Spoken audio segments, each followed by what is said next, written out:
Welcome to Making Money. This is Matt McCall. Thanks for joining me. It's August 8th, 2023. It's a Thursday. We got a big show coming up.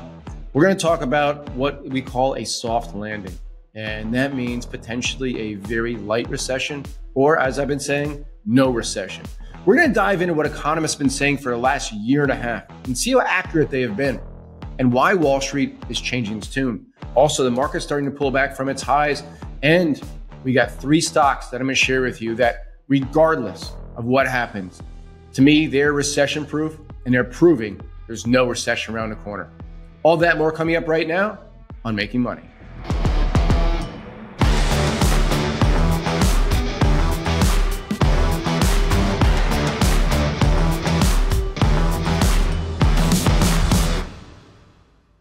Over 1 million people around the world follow Wall Street veteran Mark Chaikin for his shockingly accurate stock market predictions. He just gave them a dire warning. Mark says we're about to witness an historic stock market shakeup that can soon create devastating losses for investors who don't know what's coming. And as a result, you only have 90 days to move your money. You see, Mark spent 50 years on Wall Street at some of the most prestigious hedge funds in history. And he's been on Fox Business and CNBC countless times. But this is a financial story no one else is telling. And if you let this take you by surprise, you could be in for a world of pain. He explains everything in a brand new free report available at rollingcrash2023.com. He includes a name and ticker of a popular stock that could be directly impacted by what's happening as well. Mark warned of the beloved pet brand Chewy before it fell 45%. Tech company C Limited before it fell 66%. Furniture company Wayfair before it fell 76%. Social media favorite Snap before it fell 36%. And food delivery company DoorDash before it fell 65%. Mark even called the Amazon crash before the FANG stock fell 35%. So you want to avoid the stock in this new report immediately. Again, simply go to rollingcrash2023.com for your free copy of this new report. Again, this is Matt McCall. Thanks for joining me. This is Making Money. It is the 8th of August, 2023, and a beautiful Tuesday down here in South Florida. Actually, I shouldn't say it's beautiful. That's a lie. I don't want to lie to people. I'm an optimist. I want to be positive. But when I woke up this morning, I walked out to get a tea at 7 a.m. The heat index, the real feel, whatever you want to call it, was already 90. Then I got an alert saying the heat index is going to hit 115 today, which, as many people know, I like to be outdoors, whether it's running, playing pickleball, biking, you name it, is not conducive to doing anything outside. So I'm stuck inside air conditioning in a gym with air conditioning. And boy, oh boy, it's just not healthy being stuck inside. But hey, it's South Florida in August. So I guess that's what I'm going to get. But before we jump into the show, as I mentioned, we're going to talk about the potential of a recession coming up, what Wall Street's saying now, looking back at some headlines that are pretty amazing of economists over the last about year and a half. And then, of course, always wrap it up with ways to potentially make money. And three companies, and, you know, they're not huge. One's pretty big, but you may have heard of them, but probably don't follow them. But they are indicators to me about if a recession is coming or not. And we're going to look at the charts, break down their business model. They're some of the world's largest in what they do. Even though they're not huge names that most people have in their portfolio. But they're going to be important names that we want to keep an eye on and ones that you want to put on your watch list. So we have that coming up here in a little bit. But before we jump into that, let's talk about the markets here really quick. We have the S&P, pull it up right now. This is the SPY, down about 1.1% near the low of the session. We're about an hour into trading here on Tuesday morning. And the S&P is on pace now to be at about a 1 month low. And if you take a look at what's happened in the last, let's call it 2 weeks or so, we have rolled over from a high. And that was a 52-week high that we hit. We rolled over from there. We hit about 458 or so in the SPYs. Now we're down to let's call it 446. So 12 points. So you're not really down percentage-wise that much, folks. So if you think about where we're at, people are starting to freak out right now because, you know, we didn't go straight up every freaking day, every week. So we do have a big week coming up later this week. With the CPI coming out on Thursday, came in at 3% year over year for the June number. This is the July number that's going to be coming out. It was month over month, last month, 0.2% increase, looking for a similar 0.2% increase. However, the year over year is looking to bounce up a bit to 3.3%. And you say, oh, that's bad. Well, it's because in June of last year, it topped out at 9.1% year over year. So it starts to come down. So comparables are a little bit less. So the 3.3, don't be freaked out. That's all been baked into the cake here. Also have weekly jobless claims on Thursday. And on Friday with the PPI, the producer price index. Not as important for Wall Street. It's important to me because a lot of times that tends to lead what the CPI is going to do, because that's the manufacturers, their price of goods before they sell it off to you, the consumer. We also have consumer sentiment on Friday, which has been pretty darn bullish as of late, believe it or not, even though I feel like most people out there are so darn negative. And then all week, we have 15% of the S&P 500 reporting earnings this week. So it's about 75 S&P companies reporting their quarterly earnings this week. And we've already seen a few big names come out already, moving the markets up and down. So we do have a big week coming up. But again, this show is about recession, the possibility of it, my views of it, and what the numbers are telling us, what Wall Street is telling us, and what the stock market is telling us. So I want to get into a couple headlines here that I just find crazy. And these are headlines from a little while ago. The first headline I want to take it came from October 17th of last year, of 2022. This is from Bloomberg. As you can see here, the headline says, forecast for U.S. recession within year hits 100% in blow to Biden. I don't care about the Biden thing, but 100%. They better hurry up if they're going to hit it. Last I checked, it's August. So September, October, and this is October. It's got about 2 months to hit this for 100%. That's not going to happen, folks. So that is headline number one. And again, I don't mean to laugh because it's comical, you know. So the next one comes from CNBC. And this one was from December of last year, December 23rd. It says, why everyone thinks recession is coming in 2023. I didn't know everyone thought that. I guess they didn't ask me. Poor me, CNBC didn't ask me my thoughts on this. So that is another great headline. Now, how about one from Fortune going back to September 21st of 2021? This is a great one here. Prepare for a long and ugly recession, says Dr. Doom, the economist who predicted the 2008 crash. This is Nouriel Roubini, if you don't know who Dr. Doom is. Well, Dr. Doom has been almost consistently for decades predicting big recessions. So if you do that for decades, you're going to be right from time to time. So, you know, if he was right 15 years ago, it's not like he came out in 2008 and said it was going to happen then. He'd been saying it for a long time, has been saying this for a very, very long time as well. Comical, Dr. Doom there coming out. Go back even further, go political to June 22nd of last year. Here's a headline. Actually, a recession is inevitable. And you can see in red, the first line, bold, recession is coming. It says, you read it here first, people. Take it to the bank. The U.S. is headed toward an economic downturn because it always is. I don't know what the hell that means. That seems like some nonsense to me. And then one more. This is coming from Deutsche Bank, and this is from going all the way back to April of last year. So it's been 16 months since then. However, Deutsche Bank said then a major recession is coming. My point is, economists are typically wrong. Headlines are there to grab your eyes. They're not there to help you manage your portfolio. You have to keep that in mind. So when you see the headlines, please don't make a knee-jerk judgment and then go to your portfolio and make a decision. Read it. And if it's great information, maybe it's something you use. However, the headlines typically are there to grab you to click on that and to continue to read and stay in the page as long as possible because that gets them more money from advertisers. It's a marketing 101 scheme that every company uses. I'm not faulting CNN or the companies who do this for that. I'm just saying we have to know what's happening, why they're presenting that to us. So there's a study that I read a couple of years ago, and unfortunately, I've yet to find it. Again, it's somewhere in my notes, and I'm not going to dive into it because I can't remember the exact numbers, but it was looking back at recessions of economies and empires around the world for literally hundreds of years. When I find it, I'll share it. However, I found a couple. Back in early 2019, a chief economist by the name of Andrew Brigden from a London-based firm called Fathom Consulting. He looked at 469 global downturns since 1988, according to the IMF. And the IMF had predicted only 4 of those by the spring of the preceding year. So the spring prior to the year that it happens. 4 of the 469, the IMF, International Monetary Fund, should be some of the smartest and well-read and historic economists in the world. They should be study history, know when this is going to happen again.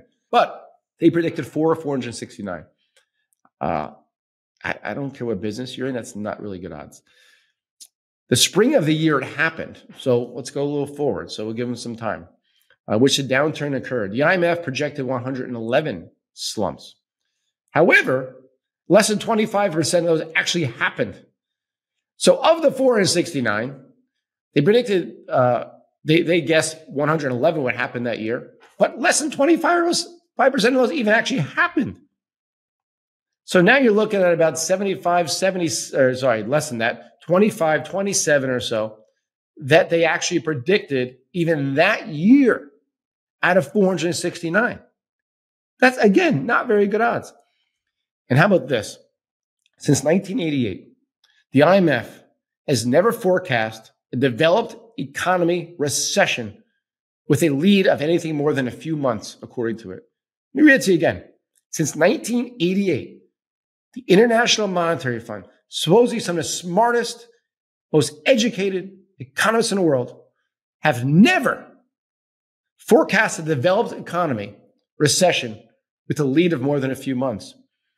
The 4 recessions that they did predict were in Papua New Guinea, Equatorial Guinea, and Nauru, N-A-U-R-U, which is a country I've never heard of. I assume it's probably near one of the Guineas. However, I don't care where they are. The point is, they have been so terrible at predicting recessions.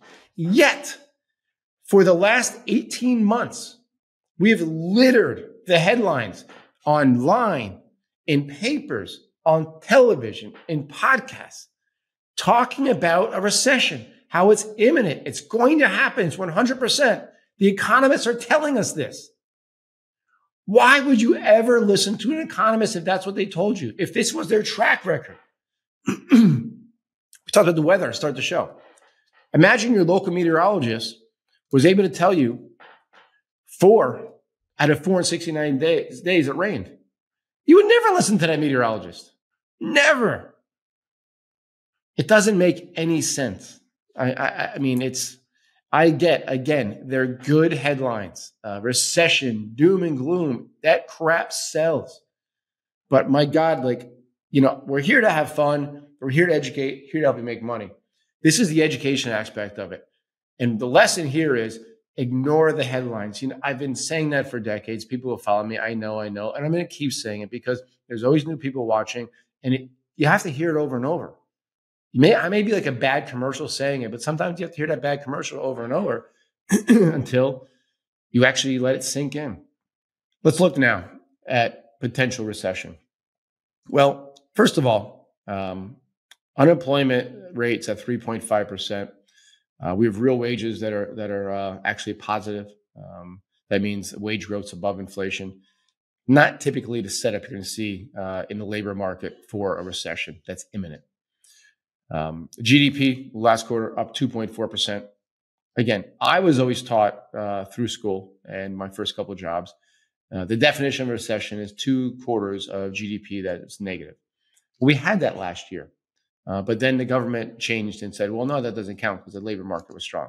I don't know. To me, that was still a recession back then. But with 2.4, it's not imminent. You do the U.S. Debt service chart I want to show you here. I'd share this with my subscribers. And this is pretty interesting. This goes all the way back to the early 80s and shows the U.S. Household debt service as percent of disposable income. So what that means is the debt service, percentage of your disposable income that's going to servicing your debt. We're at 9.63. It's bounced back in the last couple of years, but historically well below the average. So people keep saying how bad other people are off. That being said, these numbers here show you that only 9.6% of disposable income is going to service their debt, when historically the average since 82 is above 11%. So we're actually below average. That's a number you're not going to hear because it doesn't make sense for the media to tell you, because then things would be okay. And they don't want things to be okay. So that's, again, important to look at. But then the last thing is what I call the eye test. What do you see? I ask people a lot of times, how do you feel about the economy? And it's usually negative, or a negative tone to it. But when you actually ask some leading questions, you realize they're actually doing pretty good.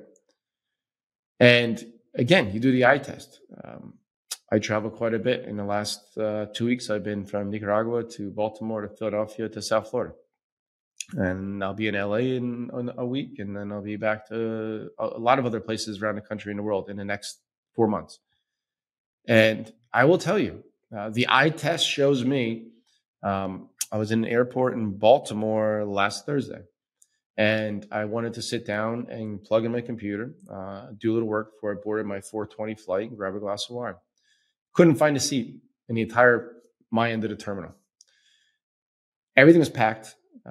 Barely find a seat to just sit down. I had a Southwest flight, completely packed.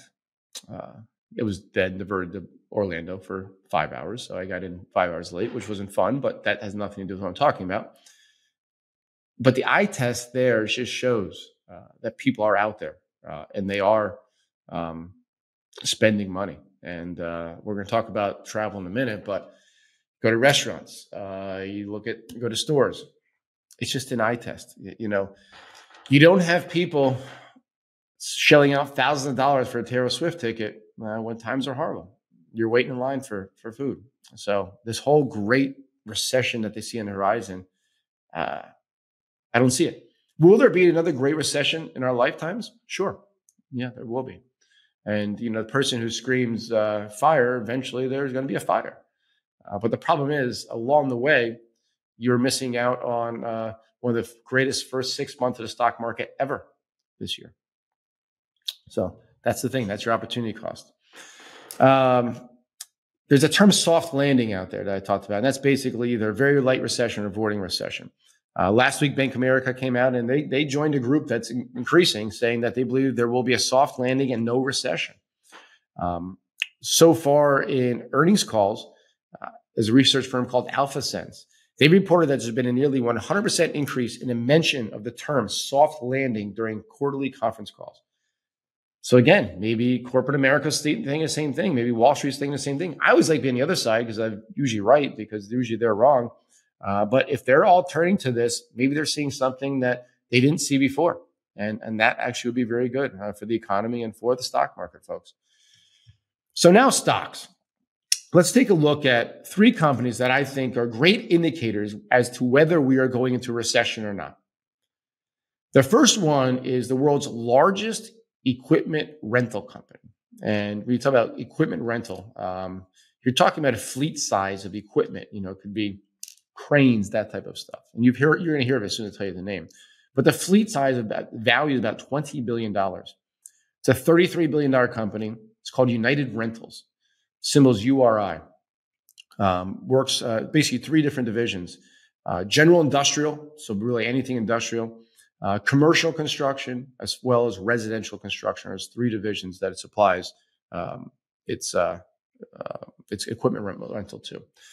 Primarily, their sales are in the U.S. and Canada. However, it's a bit of a fragmented market here in North America. They only make about 17% of the market, but they are, again, the world's largest equipment rental company. If we are going into an imminent recession, I would assume the chart of URI would be pretty ugly, because this market usually predicts advance what's going to happen. Well, here's a chart of URI. Yesterday on big volume, it hit the highest level ever. Let me zoom out a little bit here. Here's a long-term chart. You can see it went up early 23, failed, and then recently broke out again. You can see go back to 2020, when the stock fell from about 170 down to 60 during COVID, made sense, and then rallied from there. Look at this long-term chart. I mean, this tells you there are pullbacks. There's recessions along the way. We had one in 18 through 20, and that was really pullback. There were some issues with China slowdown there, so that had some problems. We also had a little bit of a building slowdown there. But for the most part, then you have the COVID pullback. This stock has been moving higher. And I got to tell you, folks, the fact that the world's largest equipment rental company is hitting an all-time high this week tells me we're probably not going to see a recession next quarter. And people always say, well, it's probably super overvalued here. It's got a forward PE ratio of 11.4, a forward price of sales of 2.2, and a price to earnings growth ratio called the PEG ratio of 0.41. All extremely low compared to the overall market. So that argument doesn't work. There's something going on here that the mainstream media and mainstream Wall Street is ignoring. The second one, Booking.com. BKNG is the symbol. It's a bigger company, $115 billion company. By revenue, it's the world's largest online travel agency by revenue. They own Booking.com, OpenTable, it's for restaurants. Obviously, Booking.com is a little bit of everything, flights, hotels, you name it. OpenTable is going to be restaurants, events. Rentalcars.com, which is pretty self-explanatory. Kayak it owns, which I use quite a bit. And Kayak is a little bit of everything as well. Rental cars, hotels, flights, they aggregate all this stuff together. If you take a look at just the travel industry in general, it just came out this morning that the system net sales year over year for air travel up 9.8% for the week that ended July 30th. The week before that was only up 8.4%. At the end of June, it was only up year over year 1.2%. So we're actually growing. Volumes were up 9.4 year over year compared to an increase year over year of 5.7 in June. And that's also as airline prices are going up. So it's coinciding with accelerating airline spending. Again, people are not traveling around the country, around the world. If they believe it is a recession is imminent, they'd be saving money. They should be. I'm not saying everybody does that, but they should be. Now, again, let me show you a chart of Booking.com. Folks, look at this. Look at this chart. It rallied to a new all-time high again yesterday. This is just unbelievable. Look at, it's you can't ignore this. I could take statistics because there's so many statistics, and I could present the case that we are in a recession, an imminent deep recession. I could find that and convince you. But you can't fight the stock market because this is human beings buying and selling, machines as well, of course. But these are people buying and selling and real money being involved, not just some stat. If the world's largest rental equipment company, the world's largest travel agency by revenue, both hit all-time highs yesterday, how do you argue that? And again, I would love to hear comments below, but it's very difficult to argue that. There's one more company I want to talk about. Just real quick, just to let you know, Booking.com is a pretty nice looking company. Forward PE of 19, forward price of sales 4.9, PEG below 1. It's expected its earnings per share is going to go from $99 last year to $201 by 2025. So little more than doubling in 3 years for a company that's a $115 billion company. Again, granted, that's coming post COVID, but still, it's, again, tough to argue that, folks. The third one is the country's largest producer, United States' largest producer of construction aggregates. You don't know what that means? Sand, gravel, stone. Explain that in a second. The company's a $30 billion company. Name of it, Vulcan Materials, symbol VMC. And their aggregates are used, just think about when you, the base of a highway or a railway or parking lots, home and commercial construction. You need those aggregates. It's used very often in water filtration. It's really only two big companies in the country that do this, and I'll talk about the other one in a second. But guess what VMC did yesterday? Yep, you guessed it, broke out to a new high, new all-time high. And look at this chart long term. Again, folks, it's just, I'm not making this up. These are three companies that are bellwethers of how the economy is doing, and they're all hitting all-time highs this week. And I'll just show you Vulcan's closest competitors, MLM. Martin Marietta Materials, MLM. Let me show you a chart of that. Yep, all-time high. It's just, I can't make this up. Sure, did I cherry pick 3 companies that are doing well, that really are reflective of the economy? Yes. But again, this is the world's largest equipment rental company. I'm not picking some small one. It's the world's largest. The world's largest online travel agency by revenue. The world's largest. And then the United States, because we're talking about the United States, the largest aggregate company in the world, in the country. These are the largest. I'm not cherry picking little guys.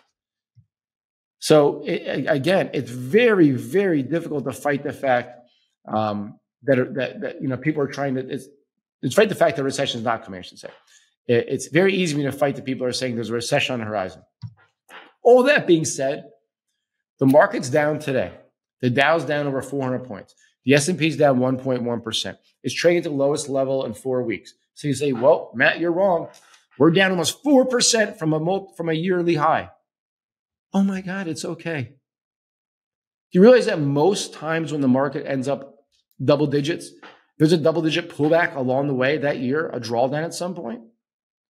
So it's not crazy to think that we have a double-digit pullback from here. I think it probably stops at 7%. That's just an educated guess. I'll let the markets tell me. But man, oh man, folks, just get that recession out of your head for now. Will there eventually be a recession? Yes. And will all these talking heads take a bow? Yes.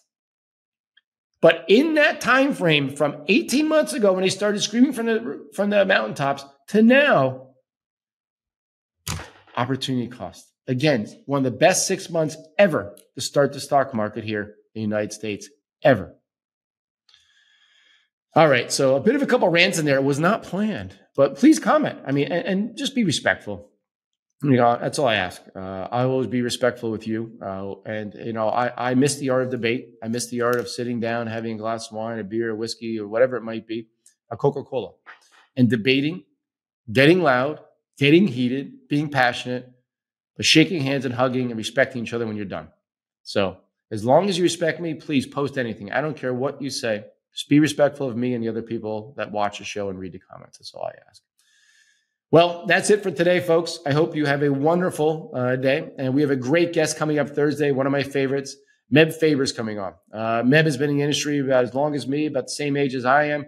One of the most well-respected guys, has a great podcast, has a lot of great research, and just honestly a great guest. We're going to talk about the U.S. We're going to talk about international, some areas he sees the 5 most undervalued countries in the world right now. He's going to make that list for us.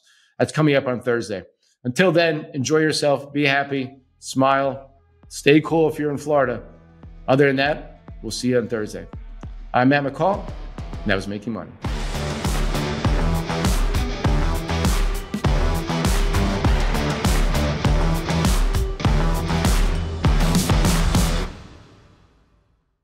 Opinions expressed on this program are solely those of the contributor and do not necessarily reflect the opinions of Stansberry Research, its parent company, or affiliates.